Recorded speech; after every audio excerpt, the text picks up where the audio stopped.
one of the points we want to touch on is I think that anybody who lives in, the Olean area, who's been around the Times Herald for a long time, has seen it turn from a pretty good paper to I don't even know. I don't even know what I would call it anymore. I think the best way it can be surmised is my entire life, my grandparents were subscribed to it, and for the first time, like a couple of years ago, they canceled their subscription because my grandmother no longer found it worth reading anymore. Yeah, and I and guess that was their whole life before the Me Too. I guess part of what we're wondering is what's your insight on what's the deal, what's happening? Because it's not just happening here in Olean, it's happening to small papers all across the nation. But maybe there's something we can learn from this. So.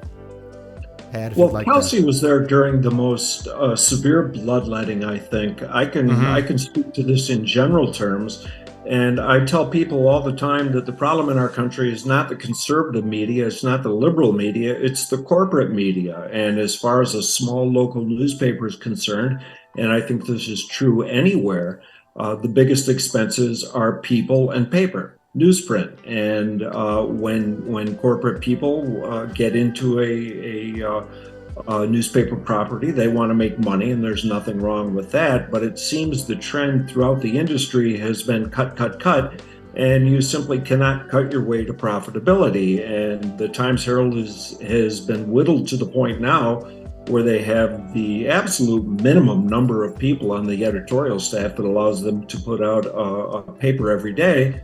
And I hear it all the time, and there's nothing in the paper. Well, there's nobody left to find things to put in the paper. It's sad. Again, it's all about profits. It's all about the bottom line, and I can't criticize that at all. If I invested in a newspaper, I'd want to make money too, but it's a different sort of investment than, say, something that's necessary.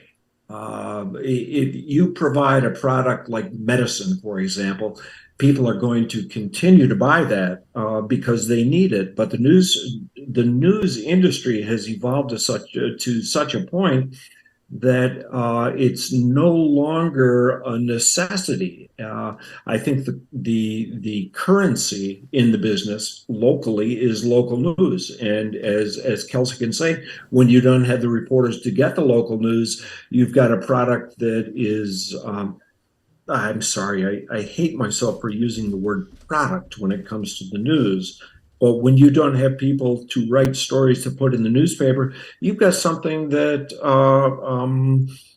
people like Noah's grandparents are no longer interested in. It's been sad to see, but it hasn't just happened here in Olean. I think the entire industry, for the most part, has gotten the new model of journalism wrong, the model that changed when the internet came into being and people started getting their news there. From there, it's all been kerplooey because people guessed wrong. Okay, to bounce to Josh, given that your perspective has been much more corporate, I guess, I'll alter the question a little bit. Did the sort of whittling down and winding down process of local press, did that have something to do with your determination that you wanted to go into broadcast journalism instead of print, or was that just a trajectory you had the whole time? And also feel free to talk on the previous subject too. Yeah, I think so. I remember going back to high school. My teacher in radio television told me, for instance, radio was not the place to go, and he was telling me newspapers aren't the place to go. So this was 2000. I graduated in 04. So this is, there's always been a slow, decline, but this was well before, the past 10 years, let's say, when it really went downhill. In terms of the investment in local news. But so that was really, that was kind of an aha moment where he told me, because I had an interest in all three, in radio and television and in print. Online news is not really a thing back then that I can recall in terms of having any sort of impact. But so that was the moment where, okay, well, if I'm going to choose any of the three, it's going to be television. So I pursued television primarily, and But yeah, I mean, it's not just Olean as we've been discussing. It's everywhere. It's places like Syracuse, which is market 80 in terms of television out of the 200 plus markets. So not the biggest, but also not the smallest. And when I started in Syracuse in 2008, just 2 or so years later, one of the local TV stations shut down with another station, eliminating several jobs. And I remember, unfortunately, having to send camera folks to the local watering hole, the bar, where some of these laid off employees were kind of drowning their sorrows after being laid off. And which, of course, you never want to do that.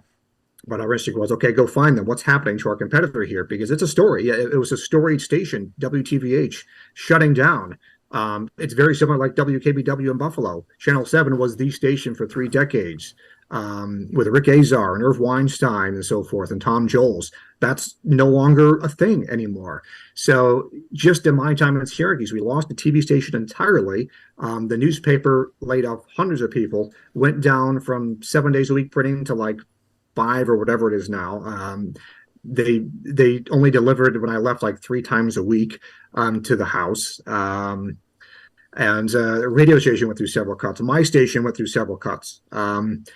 It's unfortunately not new, but it's getting worse. So if it impacts a market like Syracuse, and I've had to see my friends get let go, I've had to see my colleagues get let go.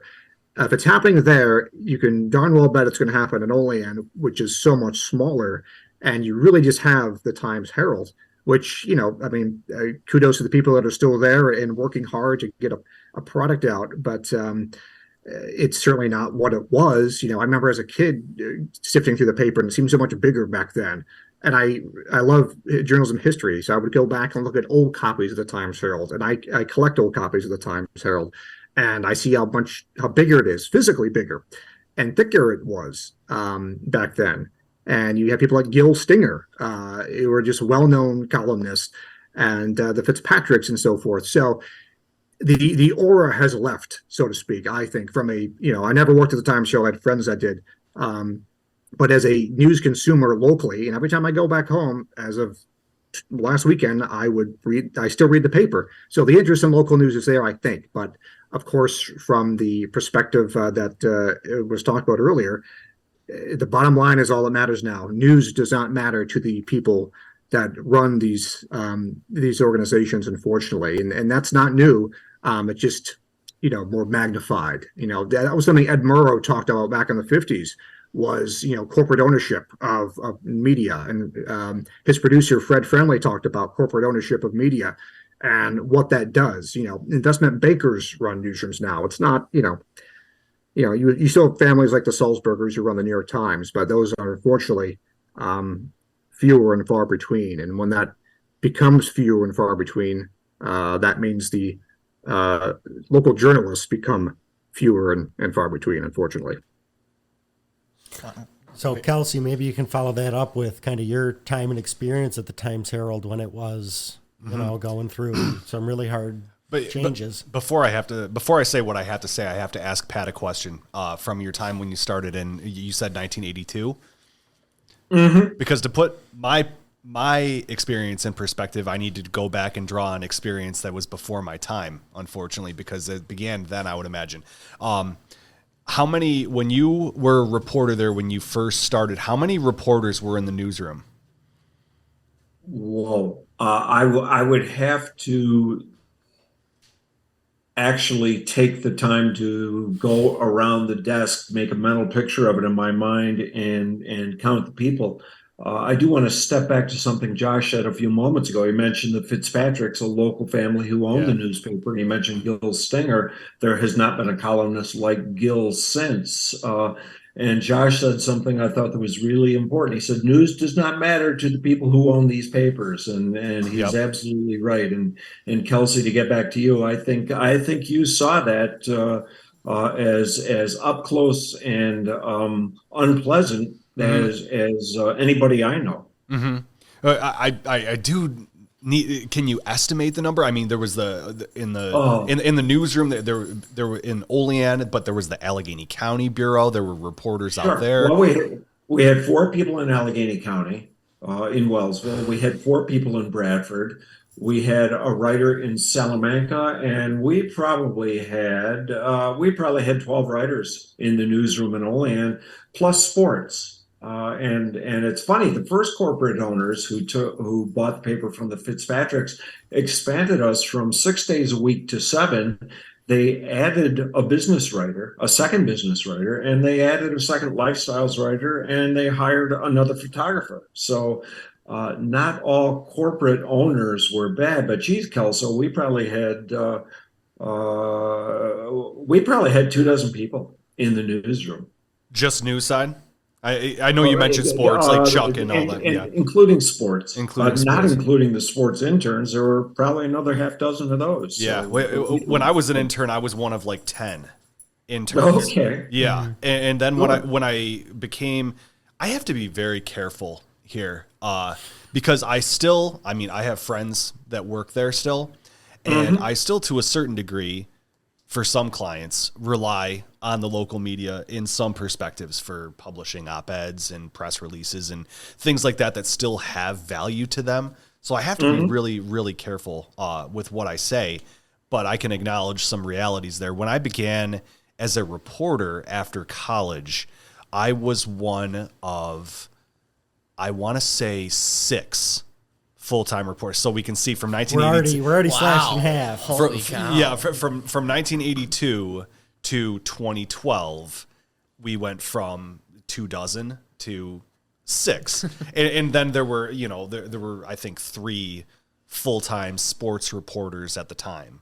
So 9. And Man, then, I wonder where all the news went. And then the news was still there, but we were having a really hard time covering it. How can you cover it all when you don't have?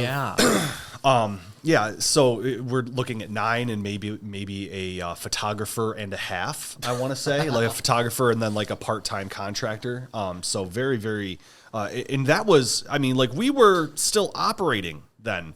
And by the time that I left, we were down to 4 full-time reporters. I was city editor, but I was also our lead reporter, which is also why I was working like 75-hour weeks. I went to the hospital with heart problems at 27. Like that was the stress. Yeah, that was so the stress. Yeah. And also the newspaper news in general is failing to invest in news as the product. When I started as a reporter, I was making $24,000 a year out of college. Just way living at home with my mom at just poverty, but the salaries weren't like that. I wouldn't imagine. I bet you that the salaries when reporters started in 1982 was $24,000, but it went a lot further. I just bought Chuck Massaro's house, Pat. Did you know that? The little general? Well, I knew he was gone, but I didn't know you'd bought his house. Yeah. He was another reporter and editor there who was there, a very gifted journalist who was there for a long time. And he was able to, when he began there, buy a very nice house. When you started, you were able to barely live in my mom's house. So, and the only way that I was even moving on to be like a content producer for a digital marketing agency, and then to become a grant writer for a small local nonprofit, being a content producer in general, it's hard to make ends meet. Even in you might be making around like $35,000, $38,000, $40,000 a year, and which is around the Olean area, that's like median income, which is good, but you're not thriving, it's very, very hard to make ends meet. The only way that I've actually been able to afford a decent living for myself and my family was to break away from the rank and file and literally usher myself to the front of the line to become a chief executive of something. I had to found something and become an entrepreneur to be able to have a decent living. But would you have stayed would you have stayed in the field if they paid a little better and didn't end up? I think it would. I think the decision would have been a lot easier for a lot of us to stay, because there were some I was there with some very talented journalists at the time, some Bonaventure graduates and award winners. A lot of us, we won a lot of New York State Associated Press awards in my time there. Like, we were still producing good. I feel like that's kind of what's really fascinating to me about this is I always felt like, the Times Herald was, for a small town local newspaper, had a lot of really great articles, had a lot of really great writers. Yeah. And, just kind of watching it slowly deteriorate and bleed out into becoming, well, what's the point of this? It became an advertising grab by the time that I was leaving. I remember the conversation with the publisher. At that time, there was the Bradford era, the Olean Times Herald, and the Salamanca Press. Bradford era. Give me PTSD. I'll tell Bradford era. I'll tell it mine. What's after. that shadowy place over there? That's the Bradford era, Simba. You must never go there. There were 3 newspapers in Bradford Publishing Company, and this would have been a few months before I left. But this conversation where the publisher brought in the editorial staff, the reporters and photographers and such, and the advertising staff and circulation staff, all of us had like a company-wide meeting, the first time that it ever happened in my 11 years there, to announce that they were purchasing a newspaper in Springville, and I want to say there was another one that they were purchasing in like Ellicottville. I don't know where that it was an advertising grab. And all of us were meant to work that much harder to put out 2 more news. They weren't going to hire any more news staff. They weren't going to hire any more paginators or photographers to cover the news that's happening up there. It was an advertising grab. And I might add, I think that they were a little bit afraid of the Buffalo News coming down and encroaching on our territory, which if Warren Buffett wanted to come down and encroach on our territory, he could. I don't think he would have to worry. I don't think he's going to care if you have a Springville newspaper, But but that conversation where he was describing that these acquisitions of newspapers and moving in that direction, describing it as building the airplane while in flight. That started my my countdown to leaving. I was gone within 4 months because where's the parachute? Because there was no way that was going to be sustainable, and it wasn't. It ultimately turned out not to be. But they were just investing only in advertising. We need more ad reps. We need more people gathering that revenue rather than just, people read Christopher Michelle. He was a great reporter. He was a great city reporter. He covered, and other reporters that we had at the time, including myself. We're what sold the paper and we were never invested in that way. And it was really, really unfortunate that it was like that because we were worth so much more. And to answer your question, if we were offered a competitive salary, not $24,000 a year, but a competitive salary, I think the decision to stay would have been a lot. We were in the industry for a reason. We cared for it, Right. And I think there's a level of integrity there that I feel like has always been there that isn't there anymore. Yeah. It wasn't even just a calling to me like, hey, I really need to be doing this. I felt it like my civic duty to be a good journalist. So I think that we would have definitely made the decision to stay a lot easier had they chosen to invest in their people the right way.